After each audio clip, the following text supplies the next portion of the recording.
I managed to stump them. Oh, they couldn't get my phone on the IETF network. Yeah. Oh, they ended up blaming Microsoft.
Excellent. Okay. 2 minutes late, we might as well start. Sounds good. Okay, good afternoon. Welcome to the HTTP authentication working group. This slide has some useful information for people who are remote, and Yaron has volunteered to relay messages that they would like. I'm not aware of anyone who's attending remotely, but just in case.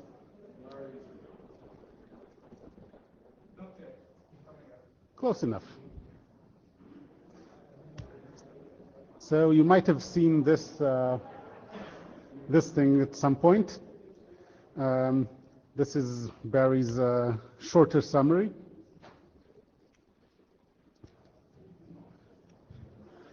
So I'm going to do this. Blue sheets are circulating. We have a note taker.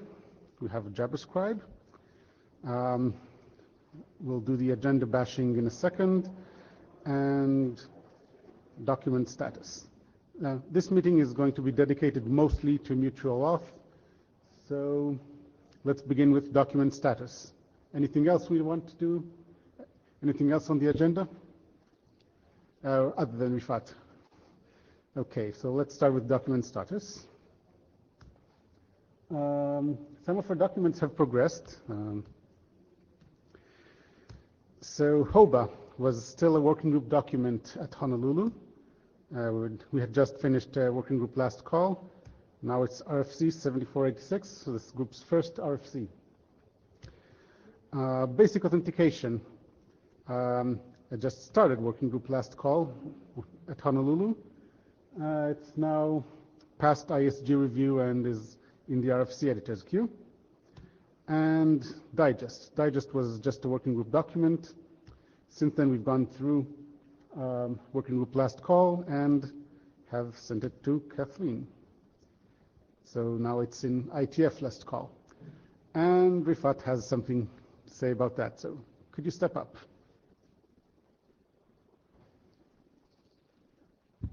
Okay, thanks. We've been discussing is that the stun or the TRAM work group is working on a stun biz to update the stun protocol, and they would like us to, or they would like to use the same mechanism, the digest mechanism, online with what we are proposing here. But they have a request to update the way we calculate A1, which is the digest for username, realm, and password, and they would like to add a salt to that calculation. So the question is, so I have a few questions for this. Obviously, we are in IETF last call, but the question is this covered by the charter first? And I think we did add few capabilities, new capabilities to that digest. So I'm assuming that's maybe covered by the charter? And if so, should we try to introduce that capability into the current draft, just delay it and add this capability and introduce in the current draft, or maybe introduce create a completely new draft just to address that aspect of this request. So, Okay. comments? Yavne with no hats. This salt that you mentioned, is that some kind of challenge that comes from the server? Yeah, so the idea, when you create that account on the server, you create an HA1, which includes the digest for username, realm, password, and a salt selected by the server. And when the server challenges the client, it will also send that salt back to the client to be able to make that calculation. Right? This kind of sounds to me like CHAP or MD5 challenge, and none of these is a really good authentication mechanism. And then, personally, I don't see why we would want to standardize at this point in time a kind of inferior mechanism like that. I mean, we're going with basic and digest because they're historical and legacy and stuff, but right now standardizing CHAP sounds to me like not such a good idea, but floor is open. The idea is it's like that. Digest is used all over the place, and this just improves this a little bit. We've done that with username hashing, for example. So we did few improvements to that current mechanism. So I think it might make sense to add that bit. So. Oh, okay. Can I ask technical question? Sure, go ahead. So, is salt shared by all users on the same server, or No, it'll be user in that specific, case, right? in current digest scheme, you first challenge request without any authentication information and returns server. The authentication is server first in digest, so server first returns The salt. server's nonce without any information about the username. So in this sorted case, you must first send us username first to let server returns the correct salt for each users. How is it done? So to return the per user salt, server must first know which user is accessing to. Right. But in current digest scheme, first request do not have any users in general before server returns the server nonce. Isn't it? Don't have a user. What do you mean? In digest, username is sent along with the client chat response, not in the first unauthenticated request. So how it can be done? Is my understanding wrong? Sorry. This is Matt Lipinski. So just to rephrase the question from the microphone, if a server has a different salt for every user, then the server needs to provide that salt to the user. Right. So after the server gets the username, the server would then need to send the salt to the user. Right. And so I believe the question is, how does this exchange map to the existing messages for digest authentication? Sure. Right. Hi, Mark Pettigona. I am a co-author of the this draft. So this is not a salt per user. This is a salt for all the users. Okay, I see. I see. Okay. Yeah, that makes I sense. see. Yeah. Okay. Yeah. I see. Okay.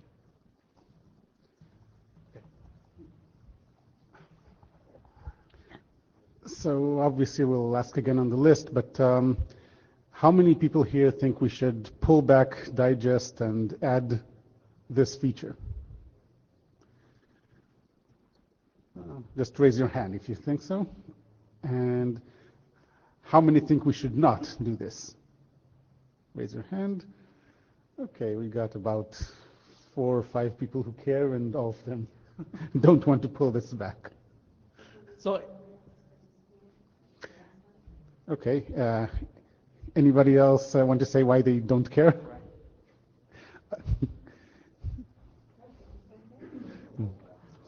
Okay. How many don't care at all about digest?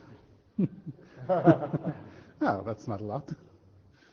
Mike Jones, Microsoft. Let me ask a clarifying question about this decision, and others probably have this question too.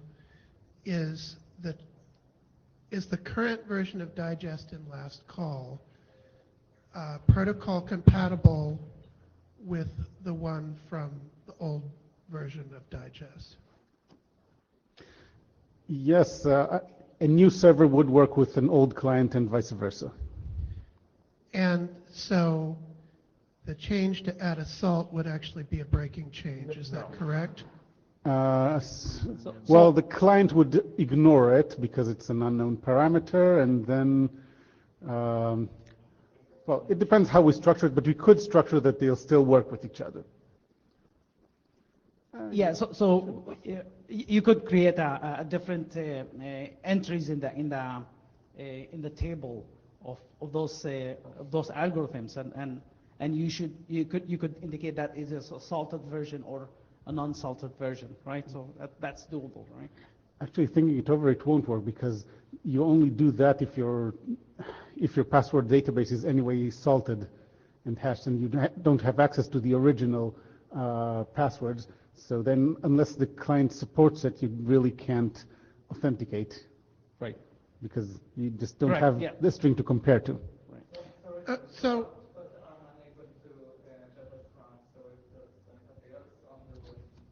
Ben, are you in the room? Okay. And anybody who's remote?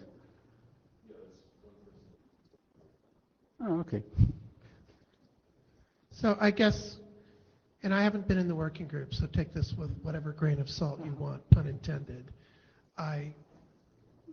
As long as you can do the addition without breaking backwards compatibility for existing uses, I'm okay with it. If it's going to be a breaking change, that's a bigger deal, and you need to make a working group decision to do that, I would think. Okay, fair enough. Okay. So I think we need careful discussion about the compatibility and security and something like that. So I will agree with make update draft for something like as a new algorithm to the current, different from current SHA-256, but 256 sorted or something like that. To define a new document is acceptable if people agree with it, but doing it as a modification in the short notice is not a good idea. Okay, so you're saying create a separate draft, so update I draft? personally think that is a better way, Okay. I think. Okay. So one more question for the room. This is Matt Lipinski as chair. So if this could be done in a backwards compatible fashion, which is something we still would need to work out on the list, but if this could be done in a backwards compatible fashion, are there people in the room who think that this is a bad idea, who have serious, we heard the backward compatibility concern. Are there other separate concerns that people have about making this type of change? So I would love to hear from anyone who had other concerns, just to make sure that we've captured the concerns in the room. Ben Kaduk, I would just be worried about working group energy and if there are better things we could do with that energy we have.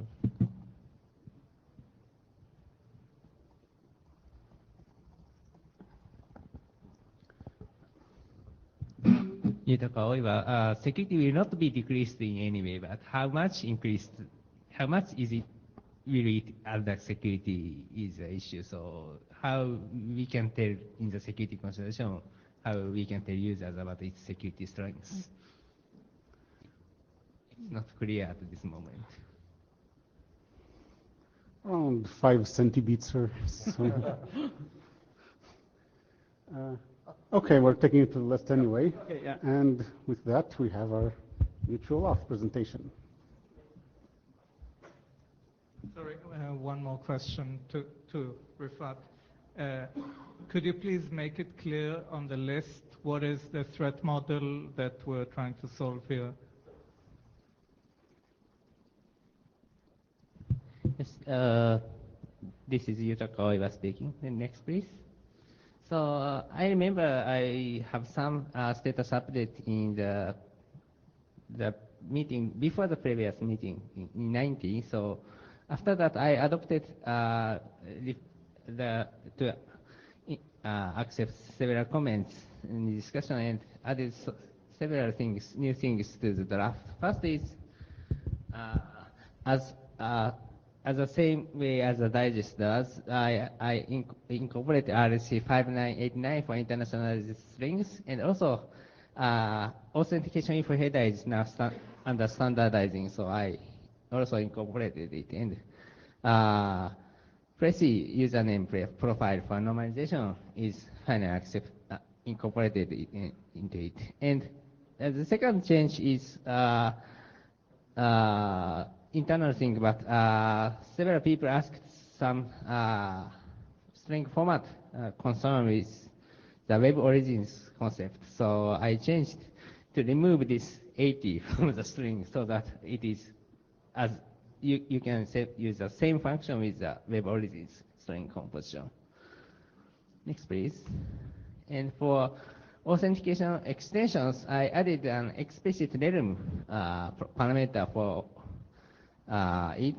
It is because it was not clear how the properties will be applied when a server sent user multiple challenges with the same authentication scheme, but with different realms. So now it's made clear about that. And also, I borrowed or steal the Michael proposal to add username parameters to the basic. So because my draft is an experimental one, so it may be a good way to test it. So I just borrowed it and added it. Next, please. And for mutual algorithm, we just fix small bug with possible deniable service attacks related to the mathematical handling of mathematically invalid values. It's a technical issue, and in that IETF 19, there has been a discussion about the elliptic curve choice issues, but finally, I have not changed anything from the pre-Toronto version of my draft. So it means that we will still use NIST curves for this moment, and if we need to change curves, it will be done in the next revision of these algorithms. Next, please. And currently, so we have an issue tracker in the working group page, and I think all issues in the picked up to the tracker is now closed. Next, please. And in the 16th of this month, I sent 18 questions to the list, for all of which we think it's okay, but at the same time we want to ask something. Is it okay for people? So I sent 18 questions to the list, and several comments has been already received. So thank you very much for these comments. And in this presentation, I will repeat some of these questions in the next few slides. Next, please. So first, this is a confirmation question. So to send UTF-8 strings in the headers, I introduced the RSC 59887 string construction. So if username is like this, Lenny of France as this, it is encoded as a usual header with quote to incorporate the space. So, but if we have a non-ASCII character in the string, it will be encoded like this. Is it okay? I think it's consistent with other draft discussions. So I think it should be done in this way. Any comments about that? No? The next, please. So the next question is encoding issue. So, yes. Ben Kadek, it's just, this is always going to be an issue if you have to have a parser to handle both forms, but that seems to be the way we're doing it, so that's the way it is. Thank you. So this draft is actually the 5,000 RFC in the age of 5,000. So there has been an explicit character set parameter, and there also been a language parameter. But in this draft, I want to fix these parameters to the UTF-8 and with no language parameters, because the rationale for that is this is not a negotiable parameter in this protocol. So if this string is used as a binary data in many places, including input to hash. So if a client, for example, sent a simple one, it's okay. But for example, if client sends a shift disk or something like some data such as a conversion is not always clear, so server cannot do a reliable conversion. And so also in this case, there is make no sense for multiple value provision like this. So I think this can be fixed, and this should be fixed, please. Yes, I agree with you that that's a quite sensible way of doing this. We don't want to propagate any new other character sets at this point. So. Yeah, thank you very much. Okay, next, please. Yeah, that's also consistent with what we've done already in BASIC. When we fixed everything to be UTF-8. Yes. But in BASIC, they say it's undefined. But I will say it must be in this way. Yeah. Okay. Thank you. And failure reasons, I had several discussion already in the mailing list. Please. You just discussed internationalized usernames. What about passwords? Are they PRECY profile? Okay, for the PRECY profile, password is also processed in the PRECY profile. And in this protocol, password will not send in clear, so there is no encoding issue on the header. But of course, string preparation issues exist for the password. Yeah. You still have to prepare before you hash or whatever. Yes. Password is prepared in the PRECY fashion and then incorporated into the hash functions and others. But yes, thank you. And so there has been some interesting discussion on the mailing list about the how it can be handled if the authentication has been succeeded, but server do not accept that user for so authorization has been failed after the successful authentication. So it has been an interesting discussion, so please check it on the mailing list. Next, please. And there is several parameters embedded into the current draft, like session ID must has at least 18 bits of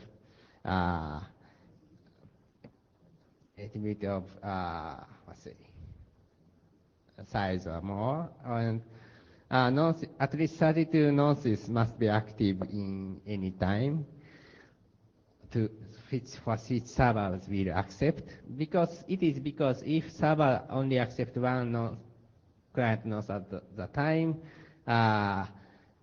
it will not work well even with HTTP 1.1, and if we have multiple streams in HTTP 2, it will be completely broken. So server must accept several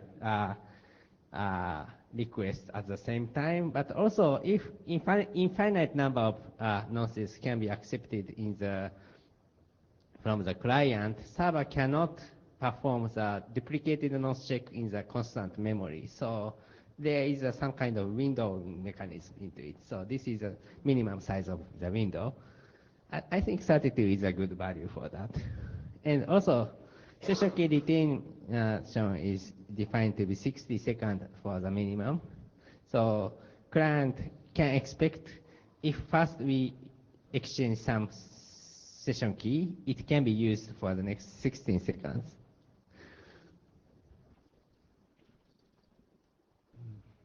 Ravnir with no hats. In HTTP2, they're talking about a lot more streams than that. They're talking about hundreds of streams at the same time. So if you limit the number of active nonces to 32, you're giving the server a challenge. Because on the one hand, it has all those hundreds of Yes, active yes. streams. On the other hand, it can only challenge on 32 of them. Yes, yes. So, yeah, that's correct. So in that case, we may, this is a minimum value, but maybe we can raise the minimum bar to more 64, 128, something like that. Well, yeah, we would want to. We wouldn't want the server to overwhelm the client beyond what the client implementation is willing to tolerate. Mhm. So I don't really know how to solve it unless we say that the client can just block and not reply to more than 32, can block all but the 32 of the streams. Yes, Which if sounds server good. says 32 and client already sent 32 active requests, client must wait until one response. So in that case, 32 is too small, I think. Yeah. Thank you very much. I will increase in some way.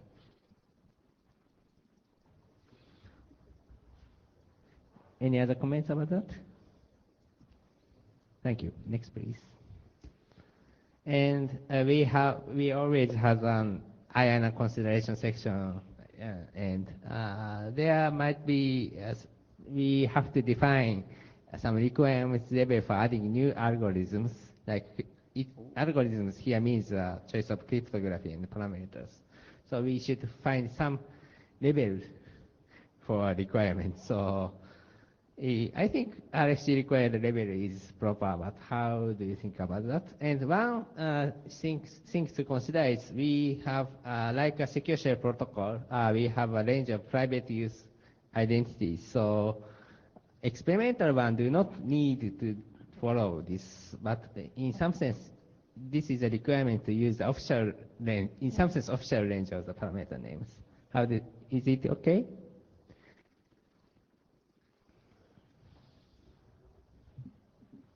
If you're talking about, I have SHA-2, I want to add SHA-3, Yes, I yes, think expert review should be sufficient. If you're talking actual protocols, then that would require an RFC. It's algorithm sets. Algorithm sets, in my opinion, expert review is fine. If we require RFCs, we're giving a lot of work to the IETF for standardizing the GOSTs part and the Clefia part and all other vanity cryptos. RFC required does allow independent submission track RFCs. It's not IETF review. Sure, and it's still a lot of work for the IETF. It's just conflict review rather than full approval, but it's still work. I tend to be in favor of expert review for this sort of thing, but do you nominate yourself to be the expert? Yeah. So should we change? Maybe should we change the expert level or something like that? Kathleen, any idea about this? I mean, the group is not really supportive of RFC required, but do we want specification required or expert review? That they're doing with Barry Liba is going to ask anyway.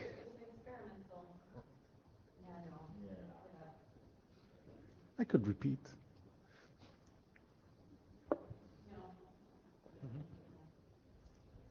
It's for tall people, though. Same for It's me. adjustable.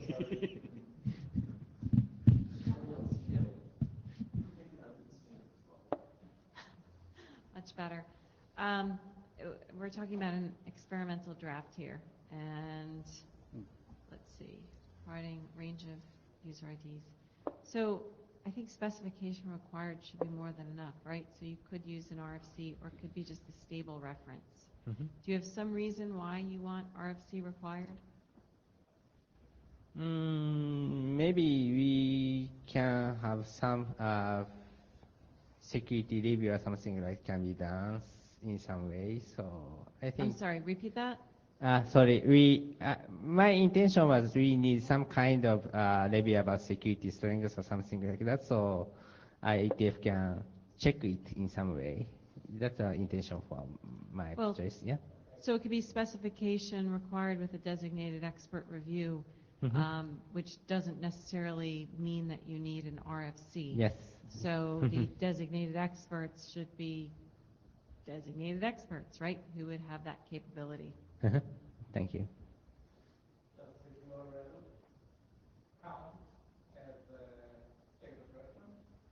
Depends on that URL and what's at that URL. If it's a document, if it's a wiki that changes every day, if it's, you know, the website that was stood up yesterday versus another standards organization. But not Wikipedia. That's right.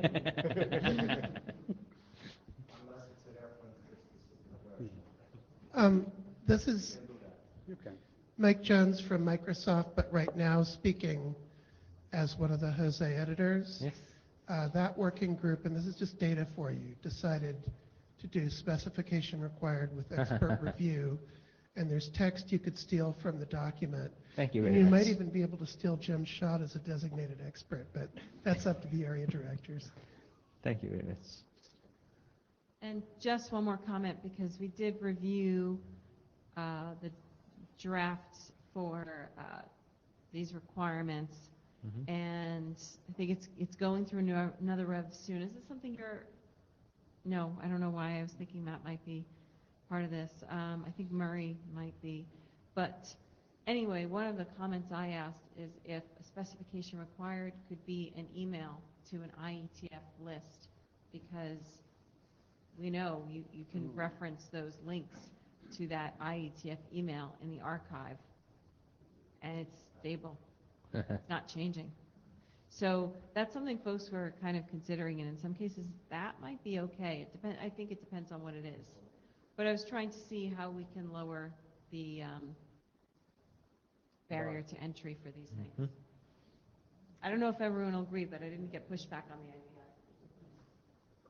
So the Mark McFadden from Interconnect, the replacement for RFC 5266 is actually pretty clear on what the specifications are required.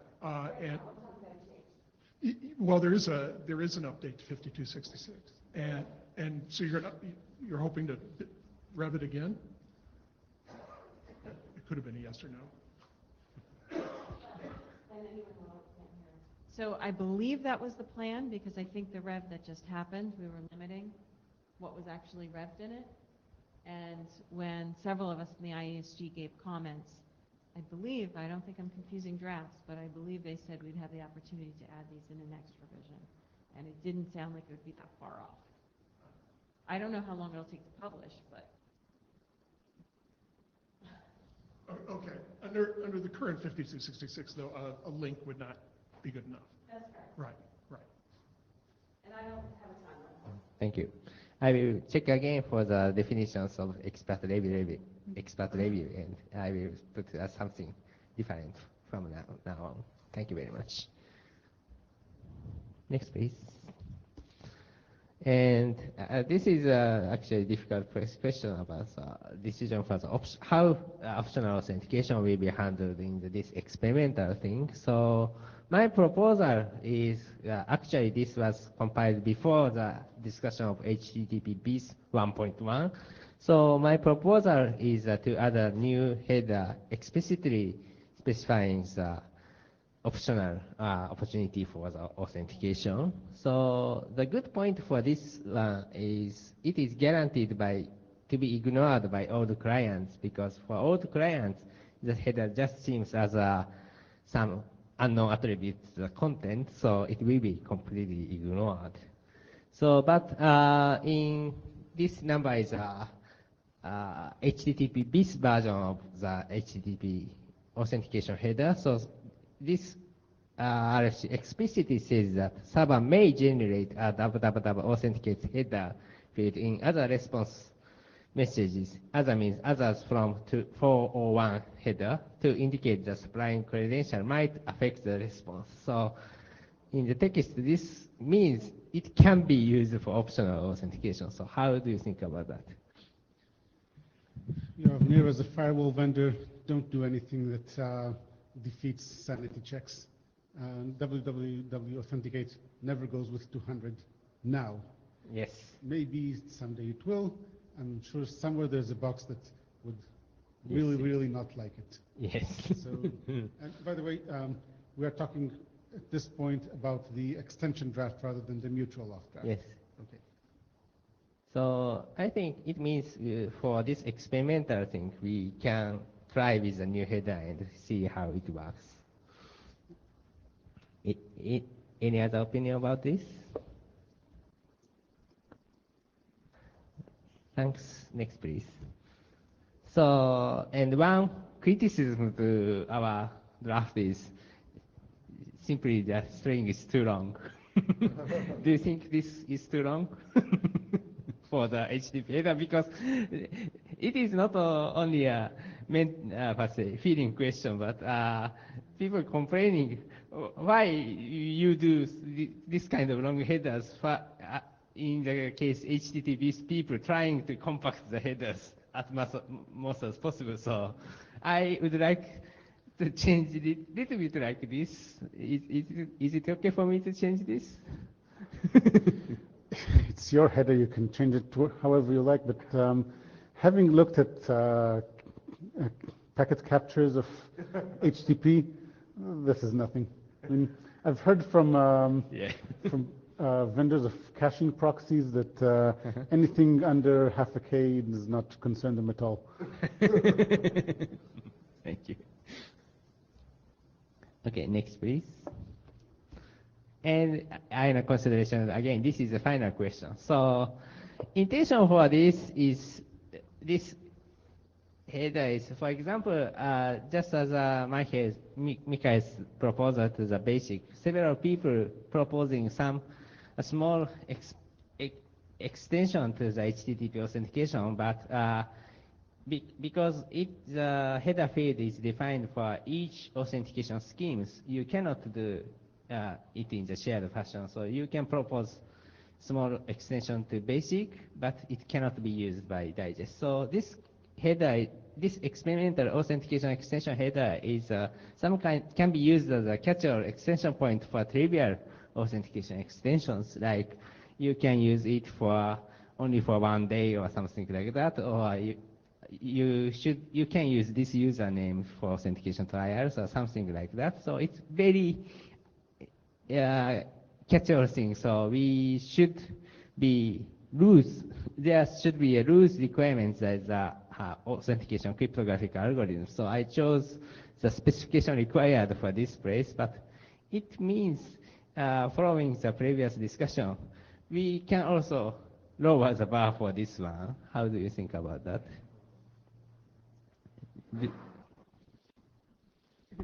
Yep.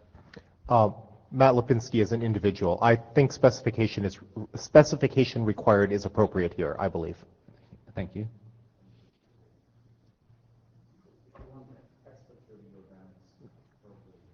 Yeah, I intentionally avoided any expert review because it can be used as long as specification is stable, it can be used.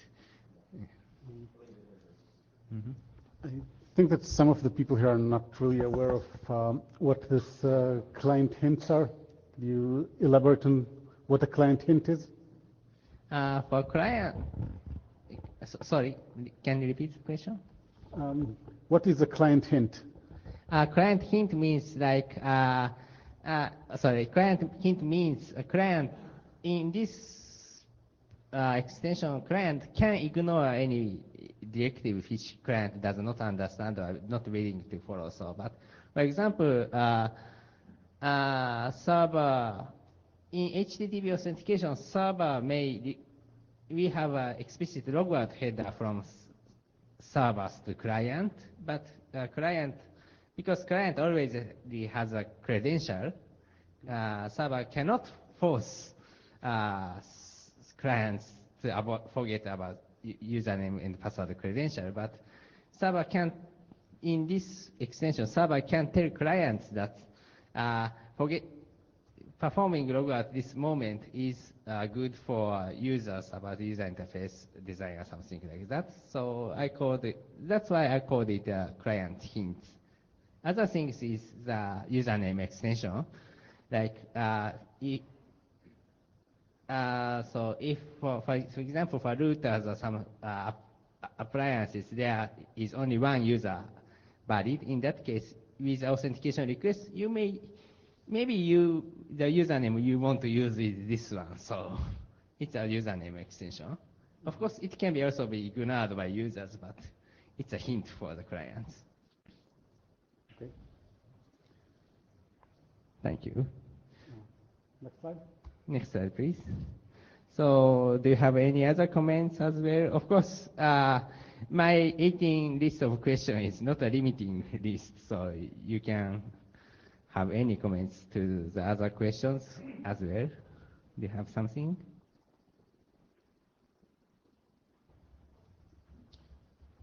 Ben Kadek. So I guess there's perhaps some reworking that still needs to be done from splitting the work into multiple documents. So like the core mutual document does not include the string PAIC in anywhere. I think that would be really helpful for people to understand what the goal is. As opposed to doing I'm sorry, can you repeat that? The string PAIC does not appear anywhere in the mutual auth document. Yeah. And perhaps there are things other than PAICs that could be used for this purpose, but certainly what we have in mind is a PAIC. Yes, yes. For example. And then in terms of the list of things that a particular mechanism would need to provide, I don't think that it's very clearly articulated what the specific things are, like what does the J function do, what I see. So maybe that could be even earlier in the document and some more detailed about what the role of the things are. I guess I should probably send mail with the more detailed things I have. Thank you very much. I agree with you. So my intention was that separating abstract things to the main draft and specific things to the algo draft. But I agree that what does mean in the main draft is important information for the readers. So I will add that. Thank you very much. Oh yes, and actually, I'm not sure if the working group has covered this previously, but the values that you describe as nonces seem to be functioning more as sequence numbers. Server nonce is opaque binary, and client nonce is almost like a sequence number. Yeah, I don't remember where the server nonce is. Yeah, yes, no, it's nonce counter. So NC means nonce counter, so it's a counter. Yes. Okay, I mean, I think it might be slightly more clear to readers to use sequence number because sequence number, I see. Some people see nonce and assume it's going to be random. I see. Thank you very much. Well, they shouldn't assume that nonces are random because there's a lot of documents now that specifically advise against using randoms as nonces because, well, uniqueness is not really guaranteed with randomness. Yeah, reason for use of sequence number against random nonce is if client sends thousands of random nonces before and they send a 1,001st request, server must check the nonce value against 1,000 previous numbers. So in current digest, I guess nonce duplication check is not done because of that. So, but for this repeat attack is critical, so we should use the one which can be checked reliably. That's the intention for using the counters. Thank you. Thank you very much. Go to next. Yes.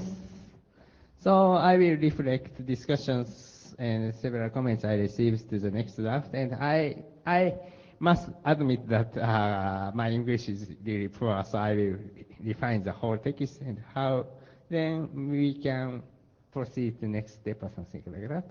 If you post a link to the sources for the document, I can send patches to help the English. Thank you very much. I will put the XML documents to the public. Thank you very much. Okay, so now's the time to ask the shaming questions. How many people have read the drafts? Okay, that's... I'll raise my own hands as well. That's... Okay, so, well, actually we should separate this out. How many have read the mutual auth draft? Okay, how many have read the extension draft? Okay, and the algorithm? Wow, that's pretty good. The other question that's bound to come up about security review of both, well, the algorithms are really collections of well-known algorithms, but has there been a security analysis of how mutual auth combines these algorithms? Yes, that's important. And is that linked from the draft? Because I don't remember seeing that. Of course,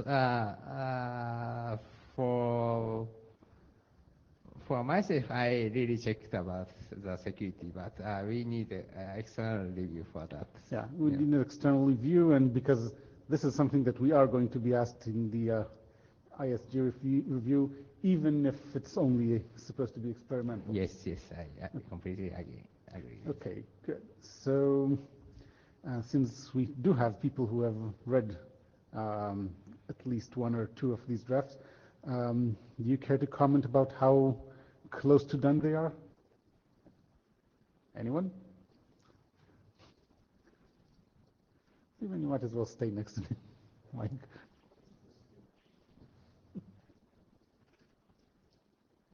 I mean, I feel like there's still quite a bit of work to be done to sort of make the structure of the document more coherent and potentially refine the presentation so it's more, more solid document, just a good specification instead of more free form. I have noticed in my review that there's quite a few terms that are used before they are defined, like 3 sections before. And, okay, that's the kind of thing, that's the kind of structural thing. Okay, so I encourage Ben, and I'll do it myself, to send these comments to the list. And yeah, I guess I do have one sort of larger issue that we could perhaps talk about as a group. So in terms of what the client and the server need to do for their messages they send and their verification behavior, there's currently, I think in section 10 of the main document, there's both a list of sort of general rules, and then there's also a flowchart diagram with steps for the flowchart in prose text. And I guess the question would be, do we want the flow?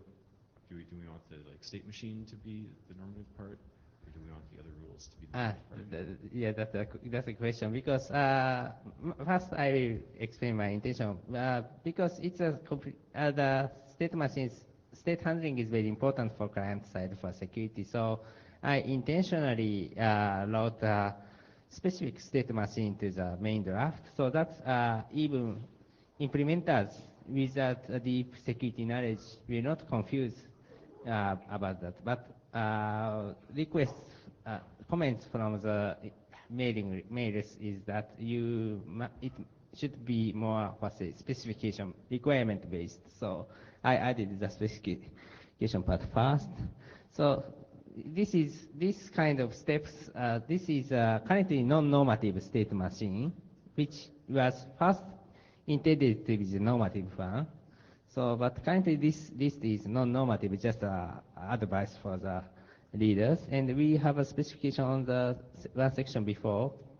Can you go back?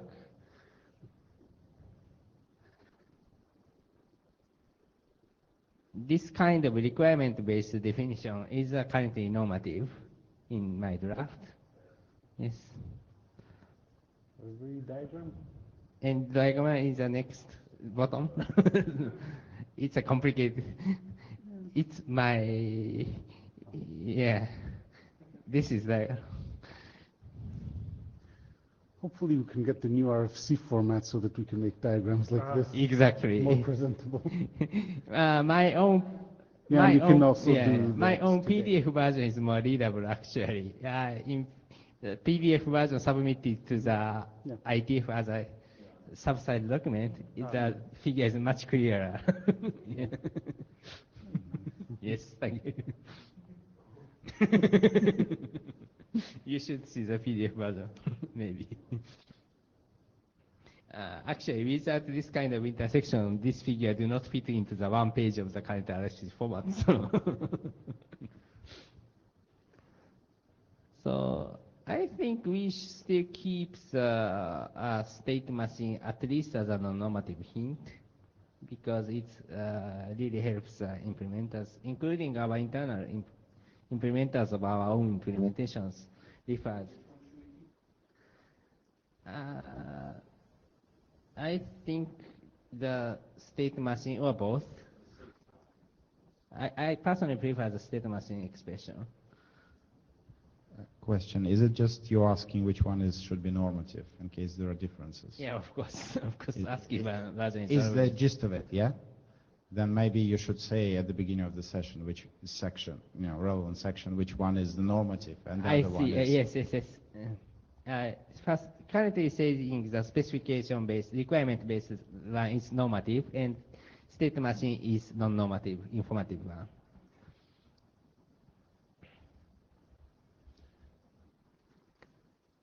Okay, any more, because we still have 8 minutes and this entire session is supposed to be dedicated to this.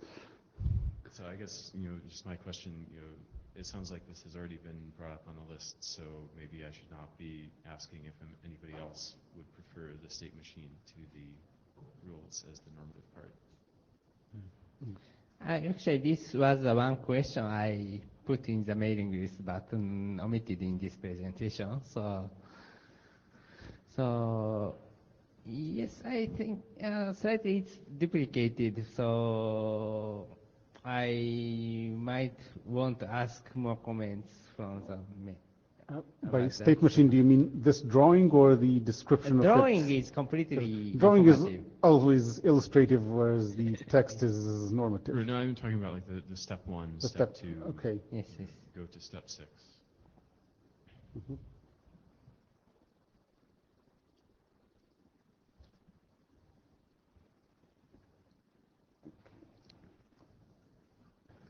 Thank you very much.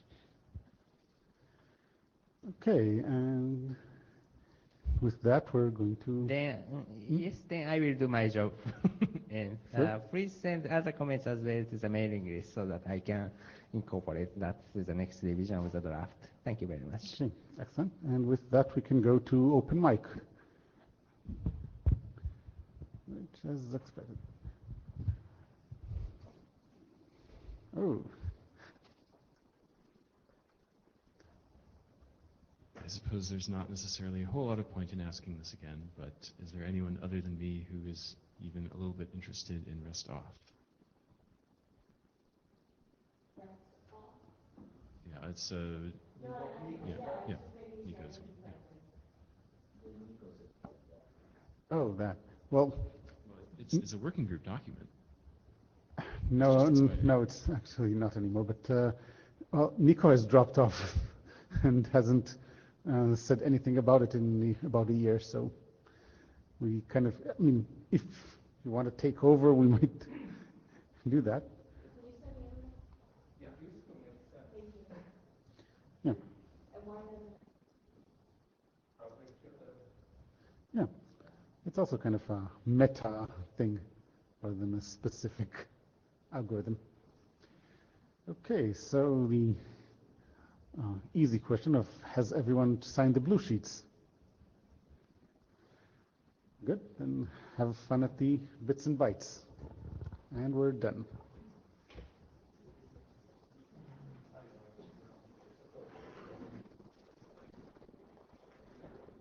I'll take my browser window back because it stays off the screen if I don't. And that's kind of embarrassing. Yeah, because Apple doesn't let you go off the screen to bring it back if you're not connected to an external monitor. That's kind of tricky.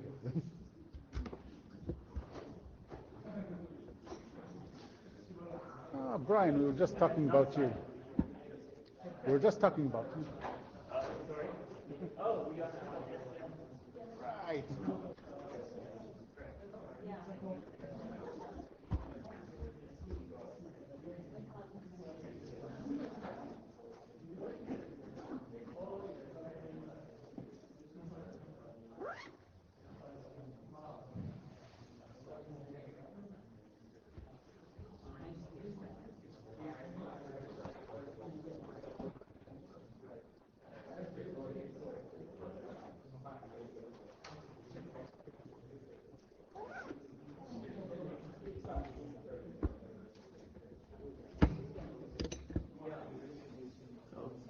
give you a computer? There's Micho stuff up here too. No, I thought there was talk at one point of having given the chairs another PC up here so you could. Oh no, that was for Java. What they do have is, in some places, the camera turns automatically from the, well, not automatically, there's somebody driving it. But, somebody remotely driving. Yeah, but it turns from the chairs to the pink dot spot. Oh, there's the stars. Oh, there's stars. Did you give anyone Did you stars? give a star to you? No, I didn't. Oh, they didn't really stand well. They don't deserve one anyway, so. No, that's for the scribe, not for the people. Oh, the scribe. Well, they didn't scribe because nobody even said anything. But they agreed, so that's.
And then I get to hear. That's supposed to do in the work.